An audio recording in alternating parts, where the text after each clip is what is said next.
RSS বলছে তৃণমূল তাদের ওপর হামলা চালিয়েছে। তৃণমূলের কি বক্তব্য? কারণ বেহালার পর্ণশ্রীতে তৃণমূলের ওপর হামলার অভিযোগ উঠেছে। ইভিএম লুঠেরই প্রতিবাদ করেছিলেন তারা। তৃণমূল নেতা ও 4 তৃণমূল কর্মী তাদেরকে মারধর করা হয়েছে এমনই অভিযোগ করছেন তারা।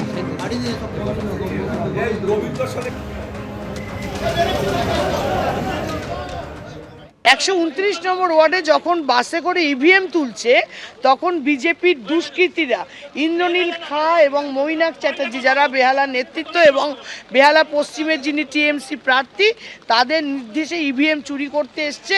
বাধা দিতে যাওয়াতে আমাদের একটা ছেলেকে অসম্ভব পিটিয়েছে। তিনি এখন ট্রমা কেয়ারে আছেন এবং আমাদের এখানকার যে নেতা 129-এর অঞ্জন দাস, তাকে মেরে মাথা, নাক, থুতনি সব ফাটিয়ে দিয়েছে।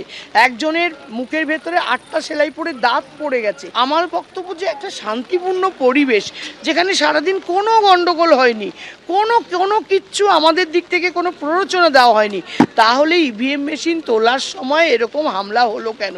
নিশ্চয়ই ইভিএম চুরি করার ওদের মতলব ছিল, আমি এটা বিশ্বাস করি।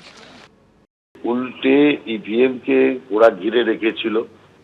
ইভিএম পাল্টানোর কাজ অধিকাংশ সময় এর আগে তৃণমূলই করেছে, এই অভিযোগ সর্বত্র সমস্ত পার্টির থেকে এসছে।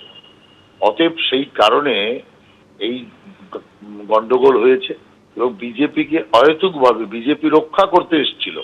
আর রক্ষা কর্তাদের উপর যদি হামলা করে তো স্বাভাবিকভাবে বাঁচানোর জন্য হামলা করবে।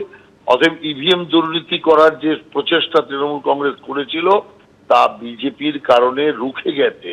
অতএব মানুষের ভোট যেটা সুরক্ষিত রাখা দরকার ছিল সেটা তৃণমূলের হাত থেকে, লুট করার হাত থেকে বাঁচানো গেছে।